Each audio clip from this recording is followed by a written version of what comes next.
grace and the mercy of God about that song.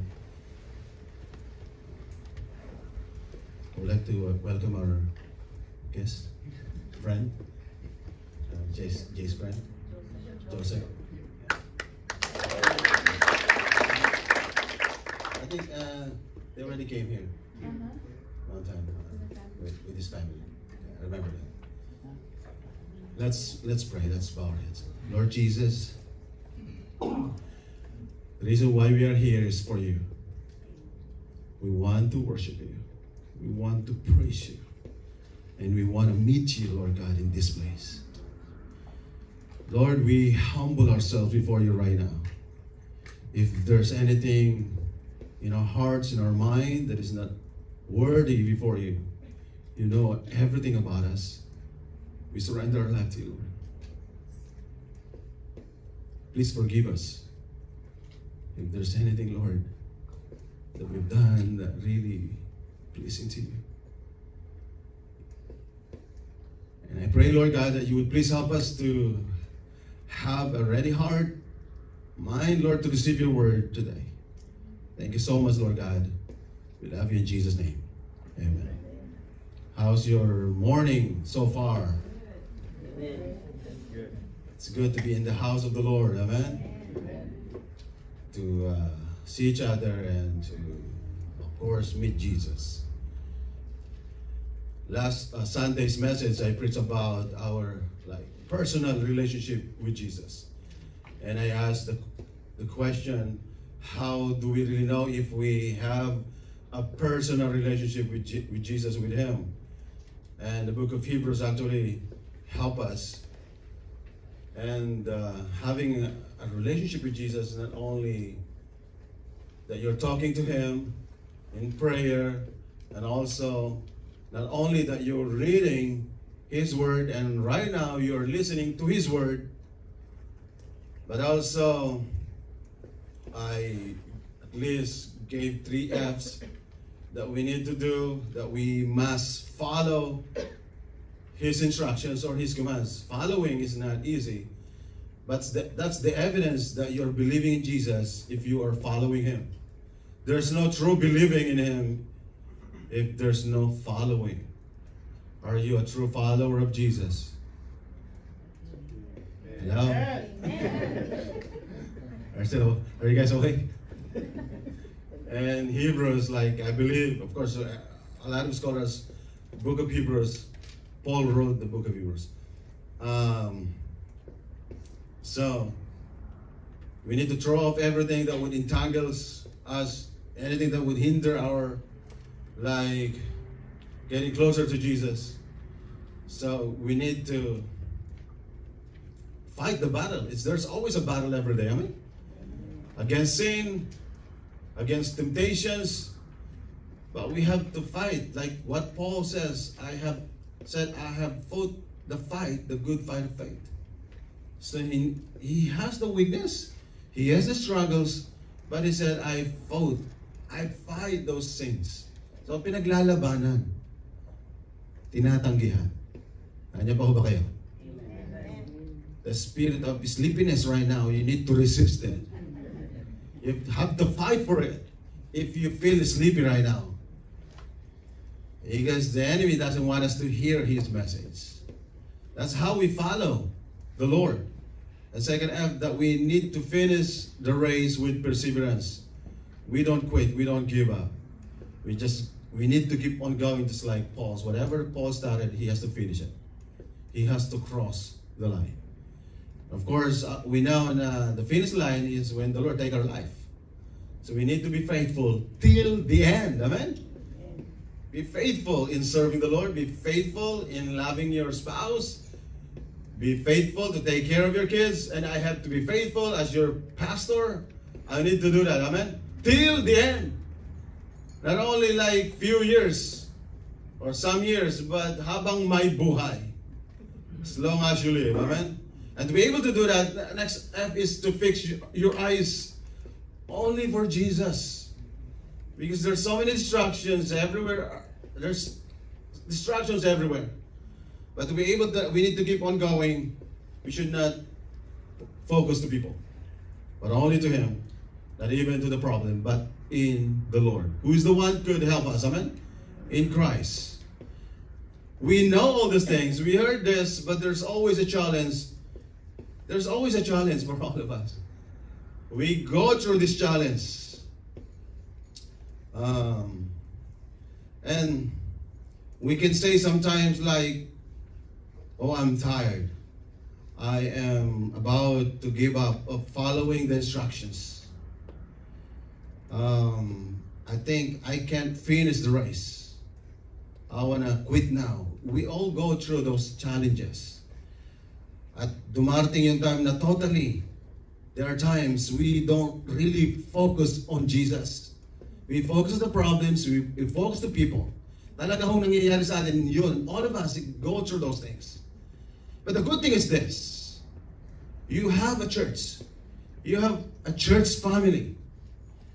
And the Lord brought us together. The Lord put us together as a family. You are my brothers, you are my sisters. And thank God that we are here to be reminded and to be rebuked. Amen? We need that. Kasi we can get distracted. Like, when we go somewhere, when we go places, it's so easy to get distracted. But thank God that we have a church family that we need to be encouraged, be reminded, and whatever that you're doing, we need to keep doing the right thing before the Lord. Amen? Amen. We are here to be like over and over again na kailangan na papaalalahanan na correct, mahalaga ho yun. But also God called us to continue to encourage one another. So this is my topic right now. Let us encourage one another. Amen? In 1 Thessalonians 5:11, Therefore, encourage one another. We need to encourage one another. And I thank God that we have a church like this. We need a church. You need a church family that we need not only by that we get corrected, get rebuked, but also we need each other to be encouraged. Amen? Are you here today to be encouraged? Hello? Are you here today to encourage another person? Are you here today to encourage the person next to you? Really? So, we need to encourage one another and build each other up. We need to build each other up, not putting down, but we are here together. As in fact, you are doing. Actually, you are doing this already. But we need to continue to do this. Amen? Kailangan natin patuloy na gawin to encourage one another. So what should we do to encourage one another as brothers and sisters in Christ? The book of Hebrews, I would like to focus on this. Book of Hebrews chapter 10 verse 23 to 25. So this is what we need to do. I'll go through to 23, 24, and 25. Let us hold unswervingly, hindi nagsaswerve, sa Pilipinas, to the hope we profess. For he who promised is faithful. Verse 24. And let us consider how we may spur one another on towards love and good deeds. Let us not give up meeting together as some are in the habit of doing. Let us encourage one another, and all the more as you see the day approaching. Now, those verses will help us how to encourage one another as brothers and sisters of Christ. So what are the things that we need to do as we encourage one another? First, on verse 3, by verse 23, by our words we profess. By your words, you and I, we profess. yung mga salita na pwede nating maideklara sa bawat isa na dapat ay makakatulong. Amen? And we need to do that. We need to be aware of the words that we declare to one another to be able to help each other. Amen? And what are the words that we should profess to encourage one another? We profess hope. So we need, there's answer to the hope we profess. We need to speak words, to declare words with hope. Amen? We're living in a world that full of hopeless. Kahit saan ka magpunta ngayon, ang mga tao ay marami hong reklamo. Di ho ba? When you go to work, people are complaining. When you go to the mall, you can see people are not happy sometimes. And there are people like on the road, driving like crazy. People are not happy anymore. There's so many things that are going on in this life. So, as brothers and sisters in Christ, by our words that we profess, we need to bring hope. So on Good News Translation, let us hold on firmly. So we need to hold on. So the other word on that, unswervingly, is hold on. Hold on firmly to the hope we profess. Because we can trust God to keep His promise. And on that verse, for He who promised is faithful, and the Lord is faithful to all His promises. Yes, indeed, we believe that God is true. He is faithful. He is real. Of all His promises, He fulfilled what He says. But what you need is to continue to trust in God. Amen? To believe of what He says, of what He promises. So, I would like to say to you, huwag kang mawawala ng pag-asa. Amen? Do not ever lose hope. So whatever you're going through today, kayang-kaya ni Lord ayusin yan. Amen?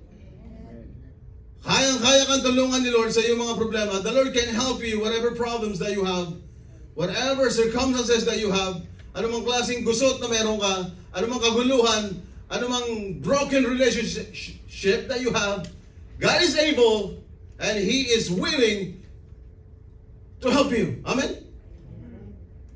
Do you believe that? Sana naniniwala kayo sa puso niya. And this is one of my favorite verse about believing on this. That God is able, He is powerful, He is Almighty God. And I would like to hold on to this promise. Just like, hold on firmly to the hope. This is what we're talking about. Hold on to the hope. And this is what we need to declare all the time. That we believe there's hope in Jesus. And Psalm 46 verse 10, this is one of my favorite. Be still and know that I am God. I will be exalted among the nations. I will be exalted in the earth. So, He promised us He will be exalted among the nations, all the nations, be exalted in the all over the world. So, but you have to understand that first sentences. Be still and know that I am God.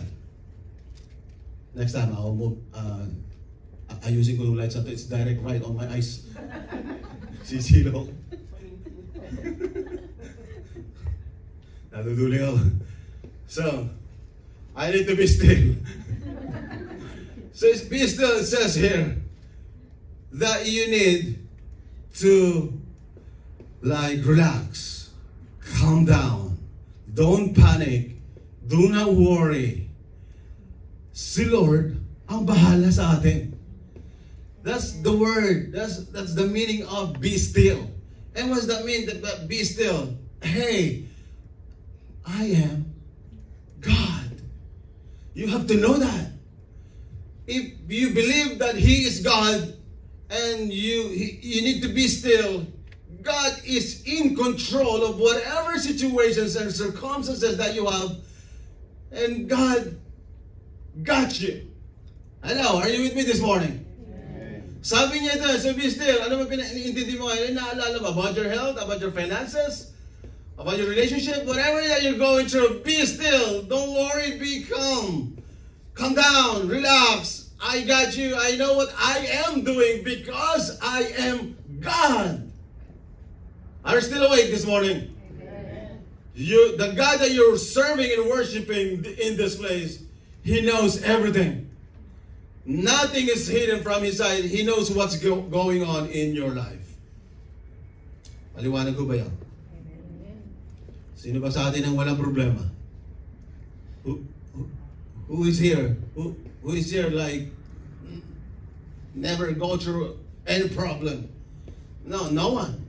All of us have our own problems. But sometimes we don't know what to do. We don't know where to go. But in Psalm 34 verse 17, the righteous cry out. This is what you need to do. You need to just cry out. If you don't know what to do, cry out. And the Lord hears them. So, umiiyak pa rin ba kayo kay Lord kapag meron kayong problema? Do you cry? Amen. If you don't know what to do, you don't know where to go, the righteous people, ito pa sasabihin natin, di ba? Kung kailan ako bumait, kung kailan ako nagsisimba na, I started like reading my Bible, I started praying, I started like doing the right thing, and then I go through problems. No way. But the righteous cry out. If you're like na-experience some problems, when you cry out, this is what's gonna happen. The Lord hears them. Naririnig ni Lord ang iyong mga iyak. The Lord hears your burdens, your problems. And God is willing to deliver you from all your troubles. It says there, delivers. He is willing to deliver you from all your troubles. Do you have trouble today? Hello?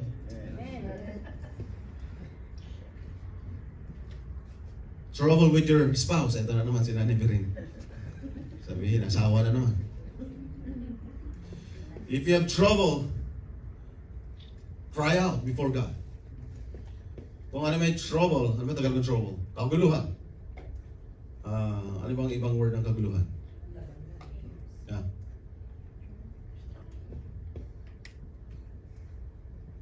Troublemaker.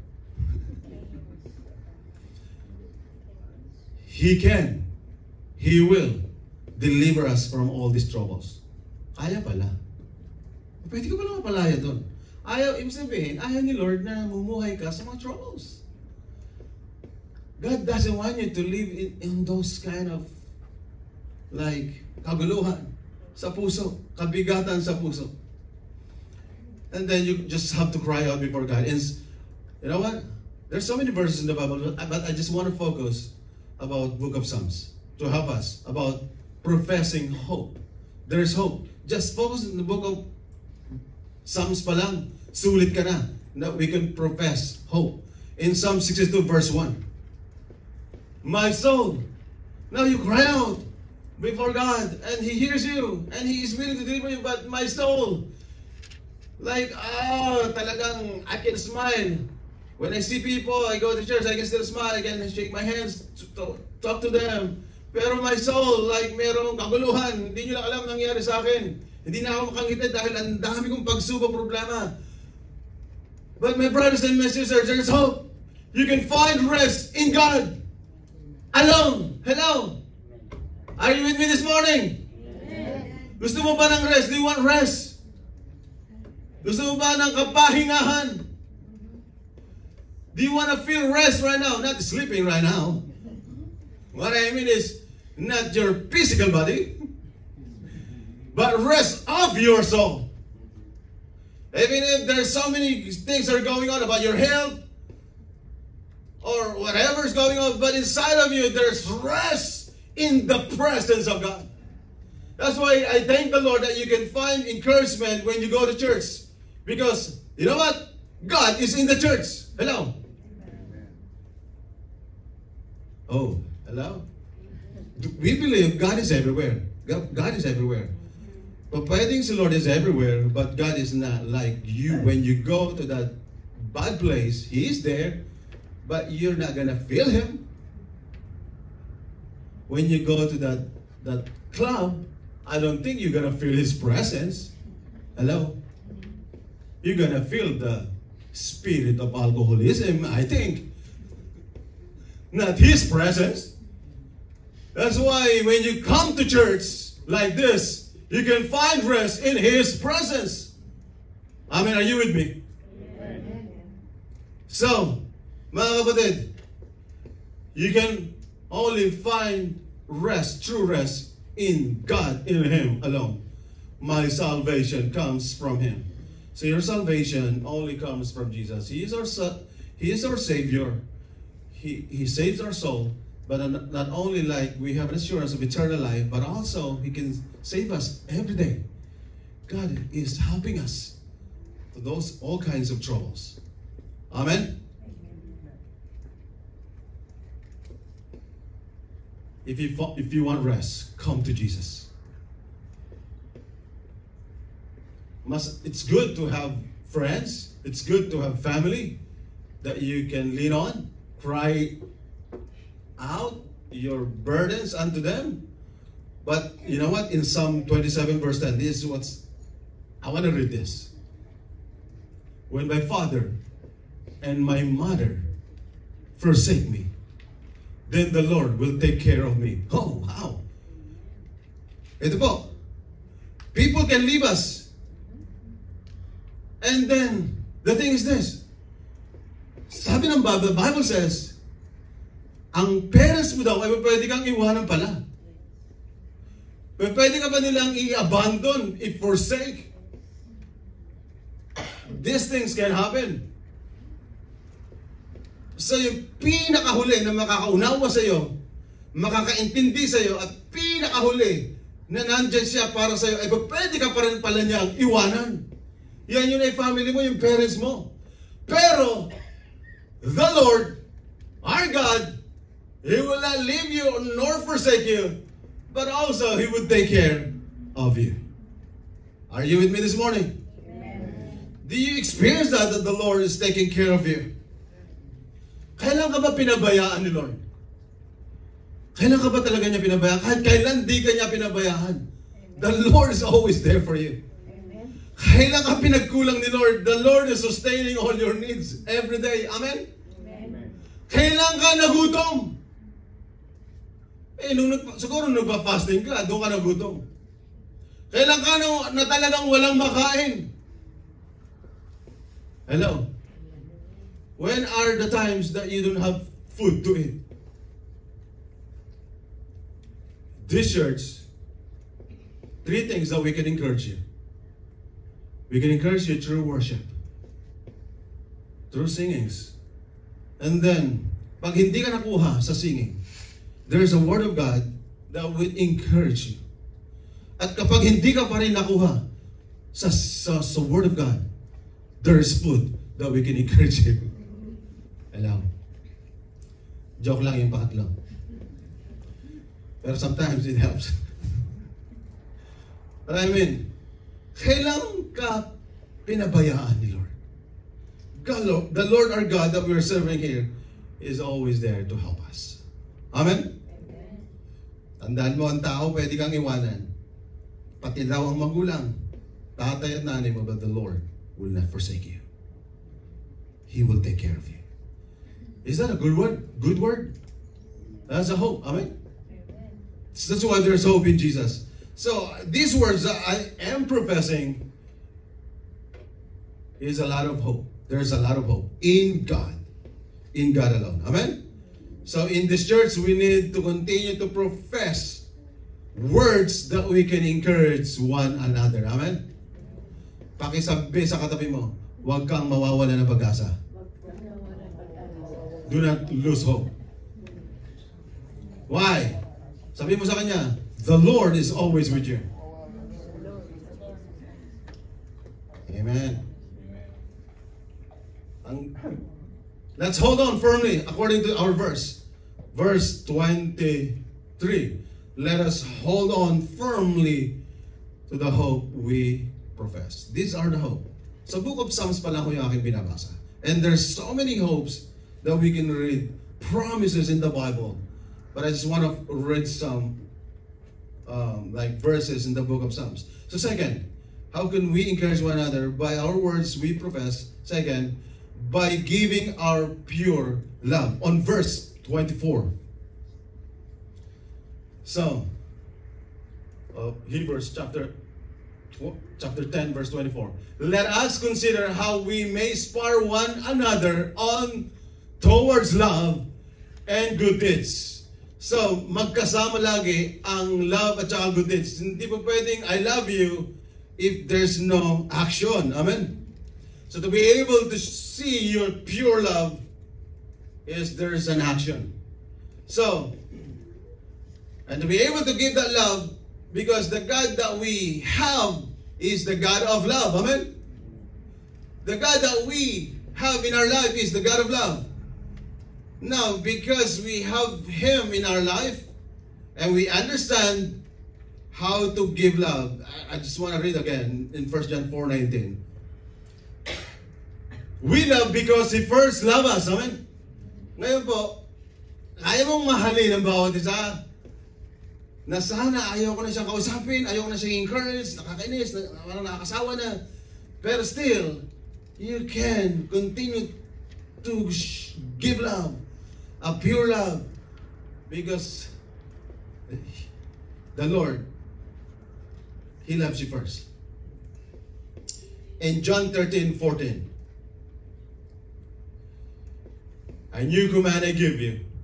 This is a new command. Love one another. So we're talking about so Jesus, or the book of John, He's talking about the believers, the Christians who are here right now. Amen? Hello? So, love one another as you are part of the body of Christ. As I have loved you.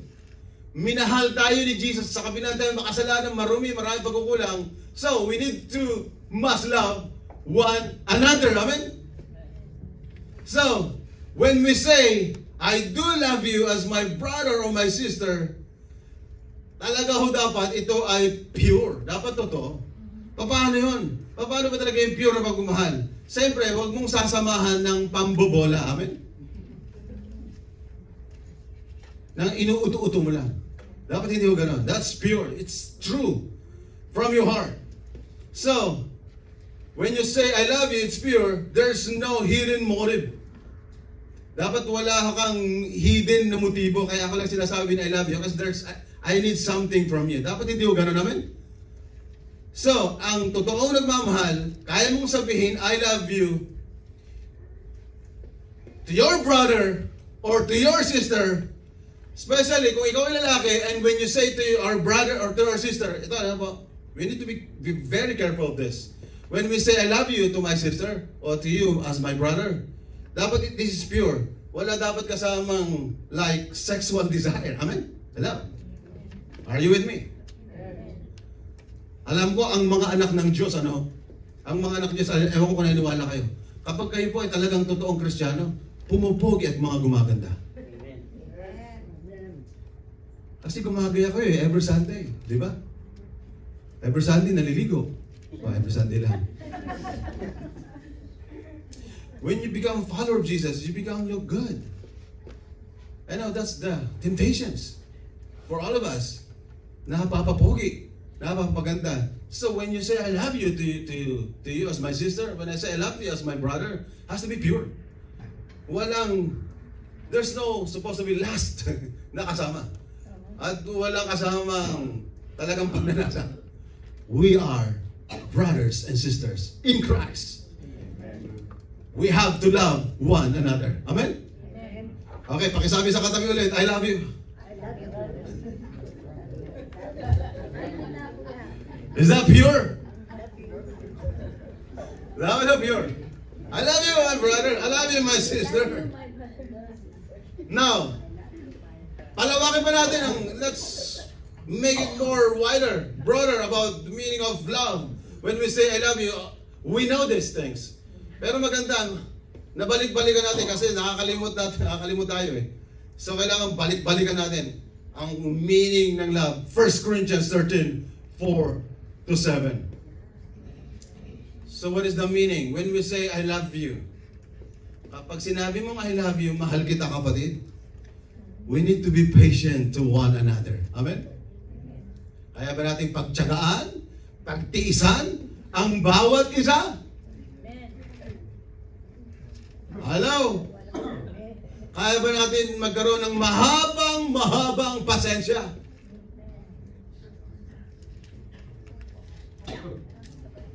Can we have that like long patience?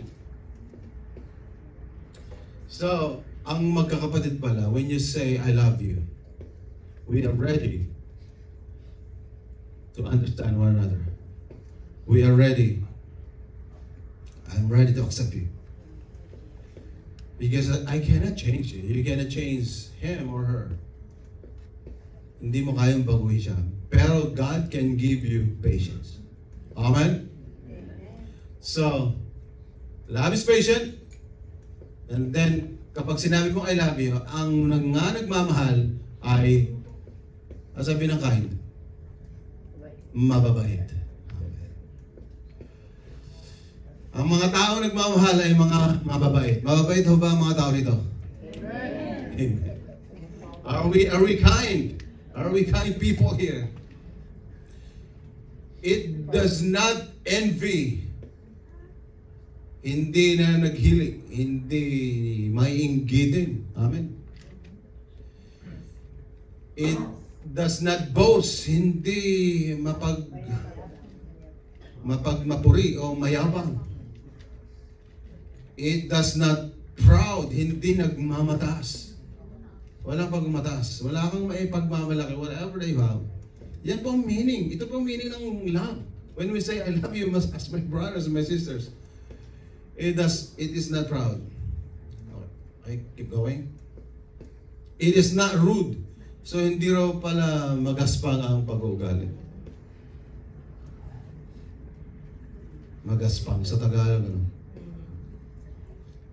So, hindi smooth. So, kailangan pala ay maging talagang pag-ugali natin yung maayos sa tulong nila. It's not self-seeking. Hindi pang makasarili. Ano? I hope that when we come here, like, ano kaya pwede ko makuha na naman? Ano kaya? It's all about me. I hope that when you come here, it's not all about you. Amen? Amen. You're here for Jesus. Amen. And you're here to give Him praise and give Him glory. It's not just about you. Me. So that's the love, meaning of love. It is not easily angered. Ito pala ho is sinasabi, hindi po madaling magalit. Amen? Hindi po sa other word is magagalitin. And ito isa sa paborito ko, it keeps no record of wrongs. When you have love, wala ka talagang you don't keep record of wrongs. So hindi natin naalalahanin, babalik-bakalikan yung mga pagkakamali ng bawat isa. Amen? You don't have a record. You don't have a record of those wrong things. Of whatever like they've done wrong. Ito nga ito. Bahala sa'yo si Lord. Kung gumagawa ka na mabuti sa Kanya, si Lord ang bahala sa'yo. That's the hope that we have. At kung gumagawa ka na mabuti sa Kanya, si Lord ang mag-bless sa'yo. Amen? Sa kabila ng mabuting ginagawa mo, this is how we call it, you have a pure love. Lahat ng mabuti na pagmamahal, pagtulong na ginagawa, that's a pure love. Despite that's not gonna give anything in return from you. Amen? And that way, you're not gonna stop doing the right thing. Showing the love, helping Him if He needs help. Because it is the Lord that we have hope from Him, and He's the one that's gonna bless your life. Mas masarap si Lord ho magpapala sa iyo, hindi po yung taong tinutulungan mo. Maliwanag ko ba yun? So, huwag kang magsasawa na tumulong gumawa ng mabuti kasi bahala sa laga sa iyo si Lord. Bahala sa problema mo, bahala sa needs mo, the Lord got you. He will take care of you. That's what He promised. I will take care of you. Amen? So, keep going. Love does not delight in evil, but rejoices with truth. So, hindi natin talaga kinatutuwa ang mga mali. And talaga, kinasasa, we are so happy about the truth. It always protects. So, love will protect us. Mahalaga ho ito na may love. It will protect us as a body of Christ. So, kapag may love, hindi mapapasukan ho ng gawa ng kaaway. Amen? Dapat it would start here in the church. Ano man ang plano tangka ng kaaway, kapag ang pagmamahal, love is the one who's reigning in the church, ano man ho mga gawa ng kaaway, he's not gonna win any plans of the enemy. So love is very important in the church. It protects us, always trust, always hopes, always perseveres. Lalo daw talagang nagiging matatag. Nagiging matatag ang samahan natin bilang magkakapatid. Amen? Amen. So when we say, I love you, that's the meaning. We are ready to apply that. Amen? Ngayon, kung di mo nakakalimutan mo yan, go back on 1 Corinthians 13. Pakisabi sa katabi, I love you, my brother or my sister, according of what the Bible says in 1 Corinthians 13. Amen? Yun. Dapat according, ayon sa sinasabi ng 1 Corinthians 13. So, let's encourage one another by our words we profess. And then second, by giving our pure love. Dapat pure. Totoo yung ating pagmamahalan sa isa't isa. Pag sinabi mo mahal mo talaga si brother or sister, talagang mahal mo, may action namin. Hindi lang ako sa salita. Nagkakaintindihan ba tayo mga kapatid? Amen. So, dapat ito nagsisimula dito sa loob ng simbahan.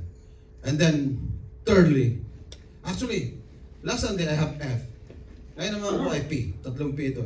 Profess, pure love, and then verse 25 on Hebrews 10:25. Let us not give up meeting together as some are in the habit of doing, but let us encourage one another, and all the more as you see the day approaching.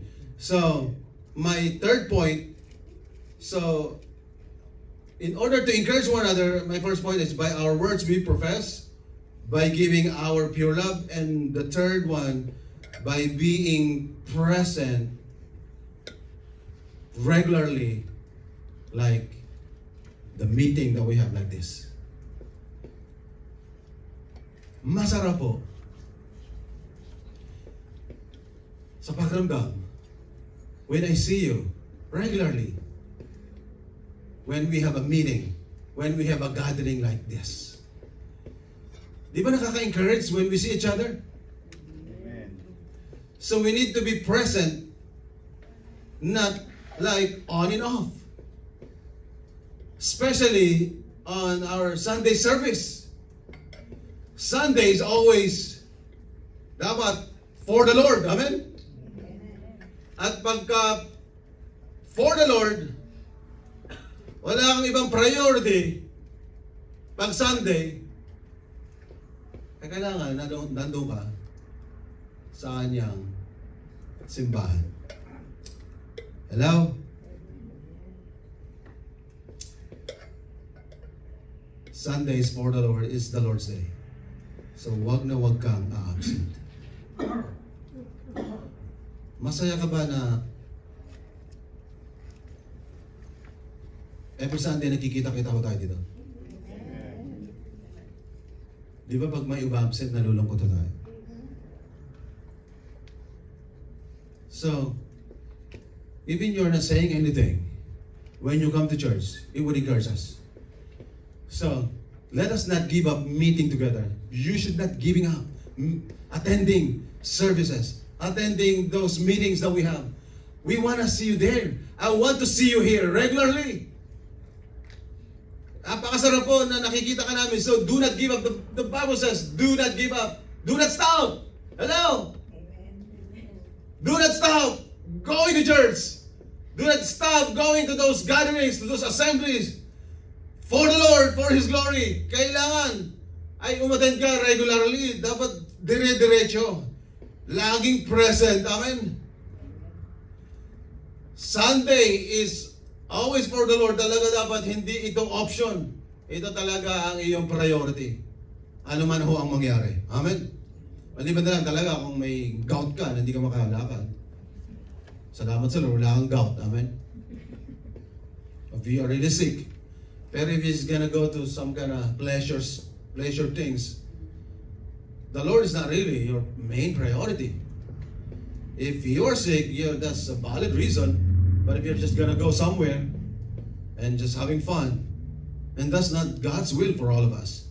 God's will for all of us is to be with brothers and sisters.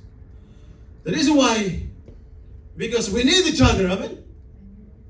Yung 1 week that you go through problems and trials, kailangan mo ng encouragement. Kailangan mong pumunta sa body of Christ.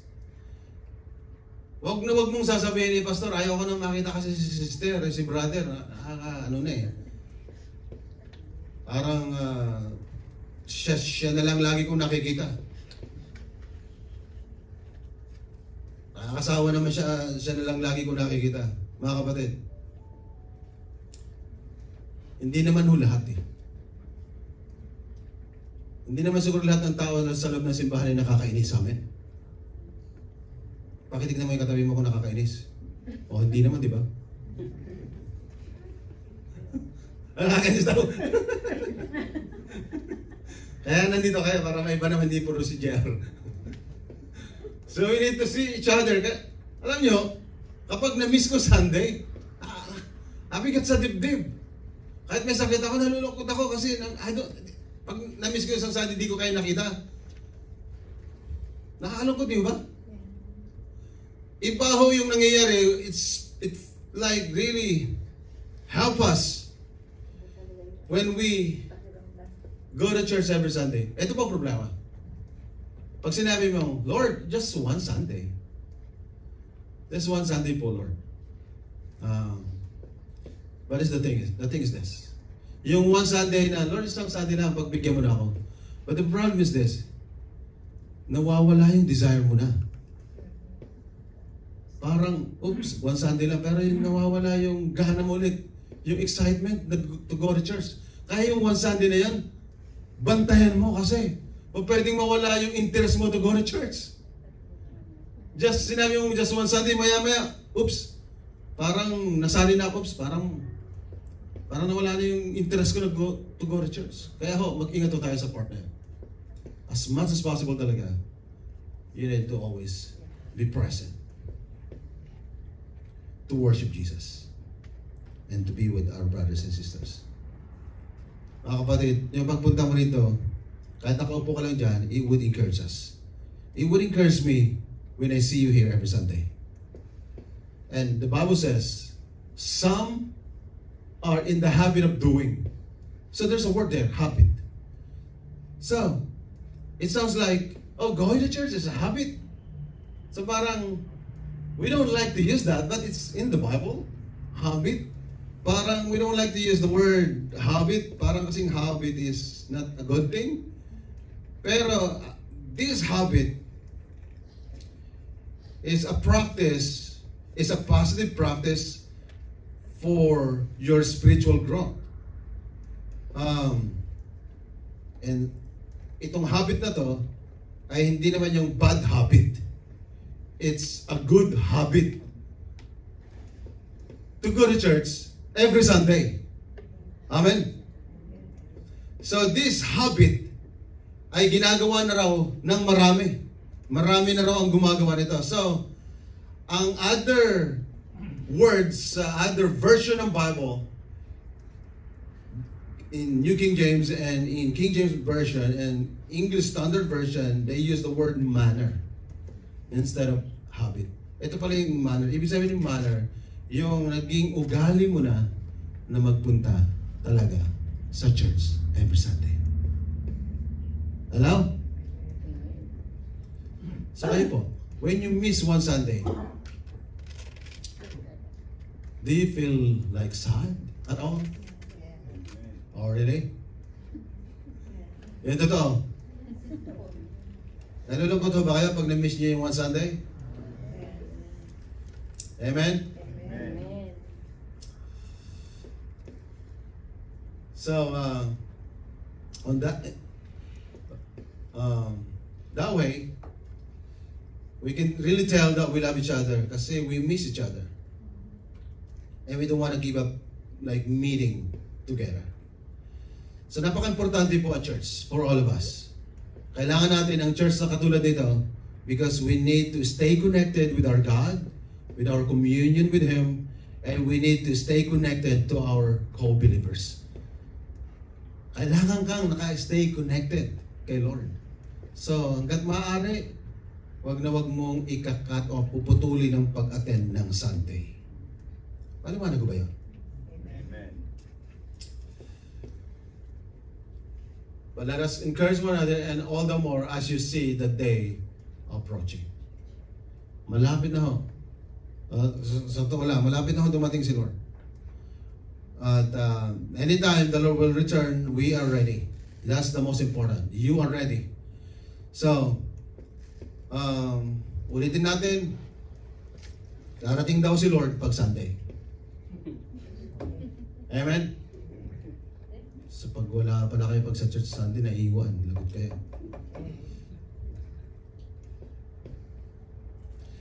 So,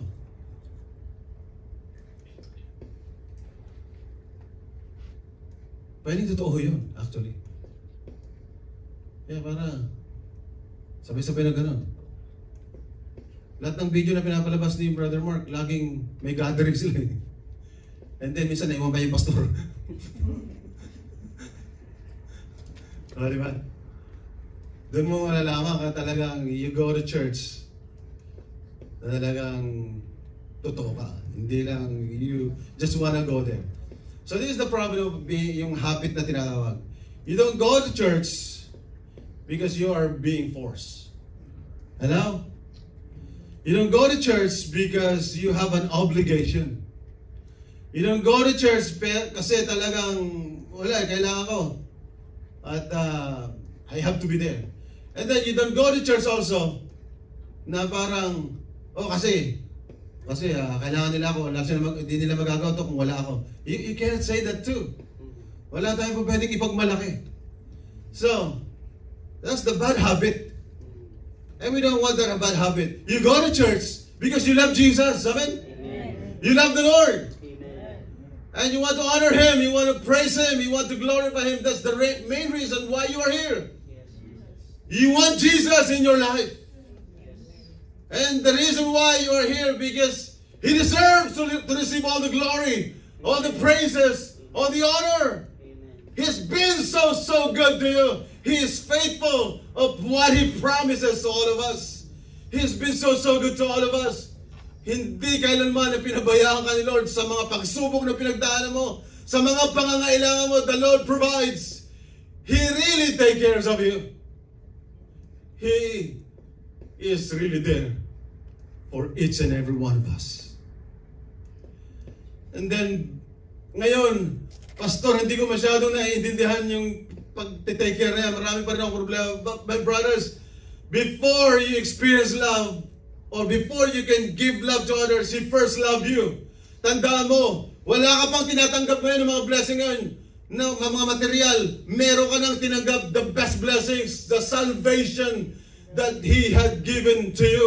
You received that by His grace, by His mercy. Yes. You don't deserve that. We are all sinners, unworthy before God. But He poured out that gift to you. And now, you have eternal life because of our Lord Jesus Christ. Amen? And then the evidence. Ito po yung evidence that you love Jesus now. The one who first loved you. The evidence that you love Jesus. He wants you not to give up meeting together. That's the evidence. Amen? Hello? Evidence na talaga hong Kristiyano ka, totoo kang tagasunod ni Jesus at hindi lang dahil pinit-pilit ka ni pastor na pumunta sa church. Ito ni evidence that you love Jesus. Sana po dagdagan mo na rin. Dagdagan mo na rin.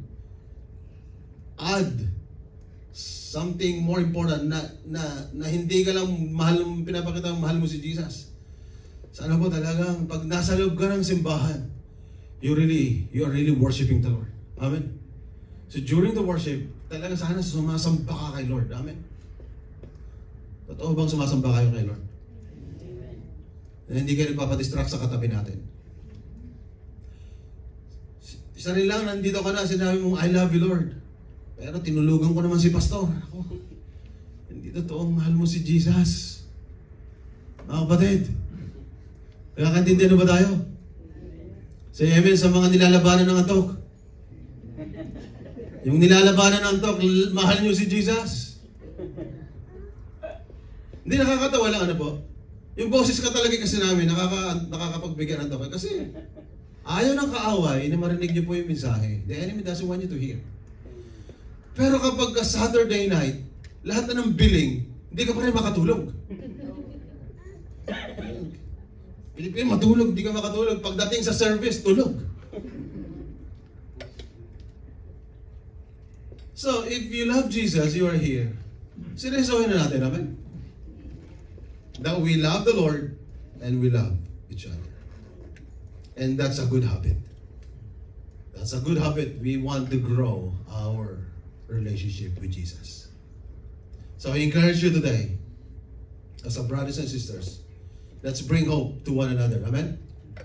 When we profess, let's continue to give that pure love to one another. And we should not give up meeting. We need to be present regularly. Bawal umabsent. Pakisabi sa katabi mo, bawal umabsent.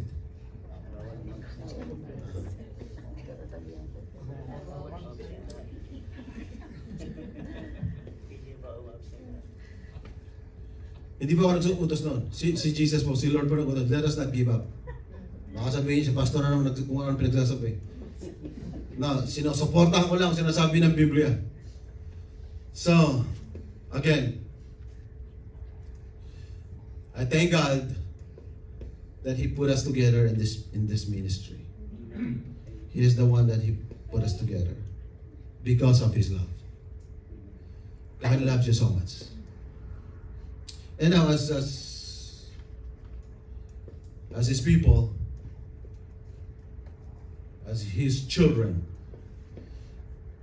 let's be united with His love, believing that you are part of His body, that you are belong to the body of Christ, that you can say, I am a child of God, and I belong to Him.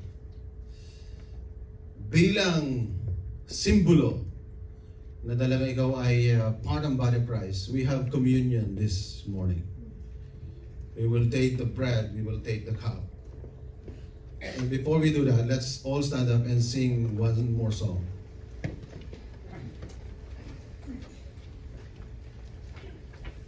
Let's sing How Great Thou Art.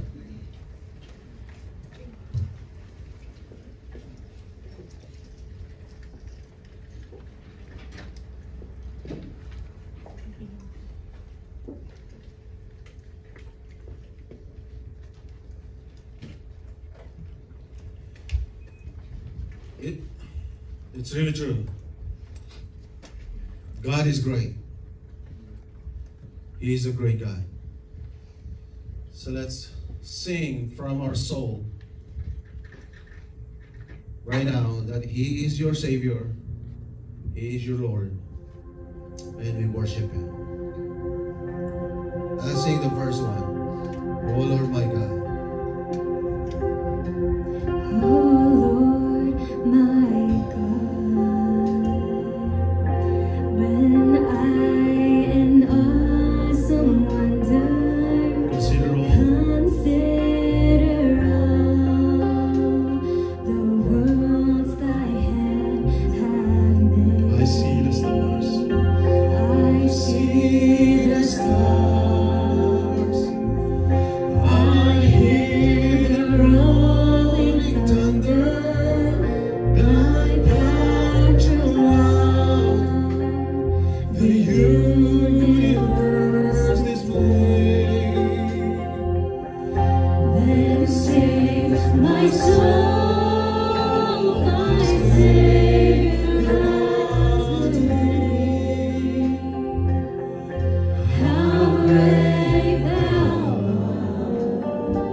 How great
There's no one like you. And we just want to say thank you for loving us.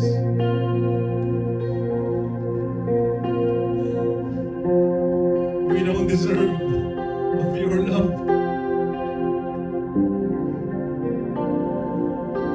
Lord, you know who we are. You know how sinful we are. And we have to admit that by humbling ourselves before you right now. You know our shortcomings. You know our weaknesses, Lord.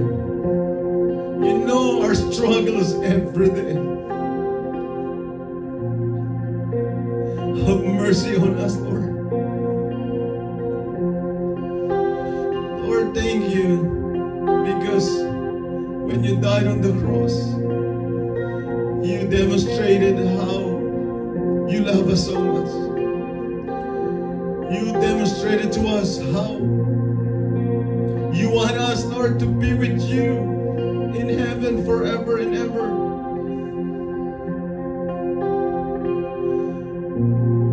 Lord, help us to really believe in you.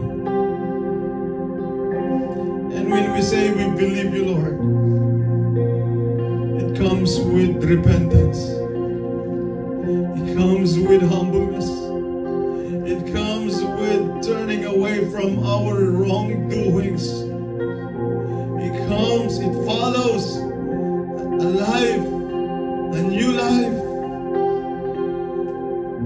that we want to obey you, to be obedient as your people.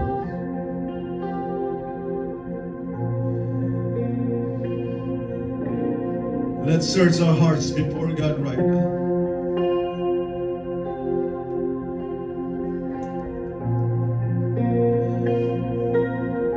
Let's ask the Lord to give us a right spirit within us. And let's take the cup and the bread seriously. That you are saying from your heart, Lord, I just want to say thank you for what you've done to me, for saving me. I hope that you're not just gonna say that from your lips, but it really coming from your heart. And if you're ready to be a part of this communion by praising Him and thanking Him, please come forward and receive the bread and the cup.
Moses to live is Christ and to die is gain. And he declared like, I would rather to leave this body, away from this body, and to be with the Lord. He understands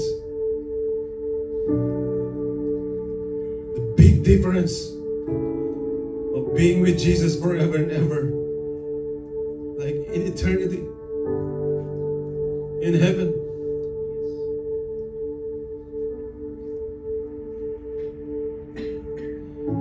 Because Paul knows when he was here on earth, he's struggling about his flesh, sins.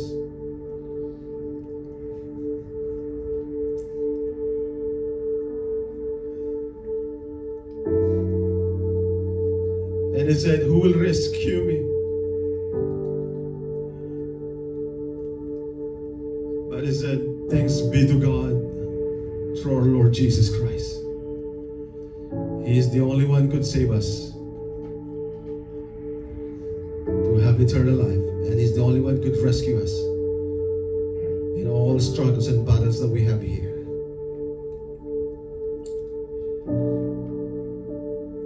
Today, you're grateful and thankful not because you have a lot of things in this world. I hope that you're grateful and thankful in this life because you have Jesus, who loves you and who saves you. That you understand that this bread symbolizes of His body. He took all the pain for our sake. If you're grateful enough and thankful enough, let's receive this with all our hearts together.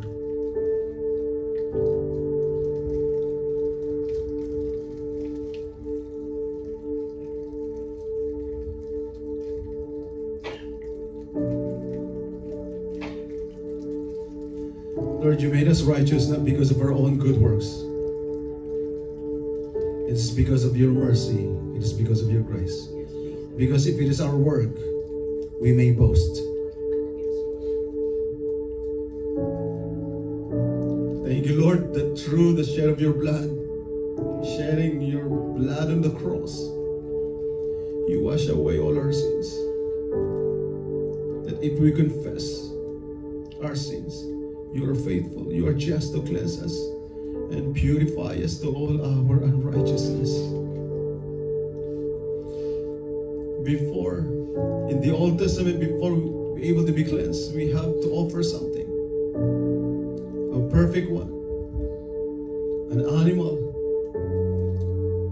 But now we don't have to do this anymore because you offered your life.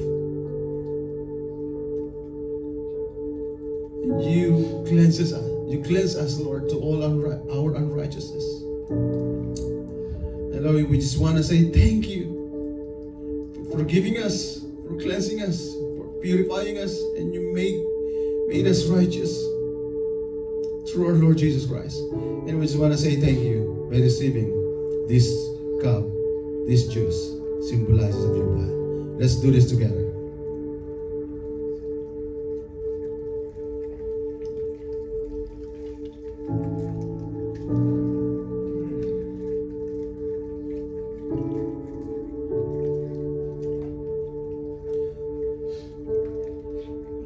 Lord, thank you for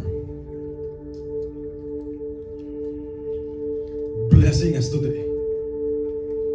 We thank you, Lord, for the spiritual blessings. Lord, we want you to continue to take control of our life. We surrender, Lord, all our burdens unto you. All our struggles, all our concerns, we all want to give it into your hands, Lord. Lord, we ask you to take care of us, to take care of our life, that we should not be tempted of the works of the enemy.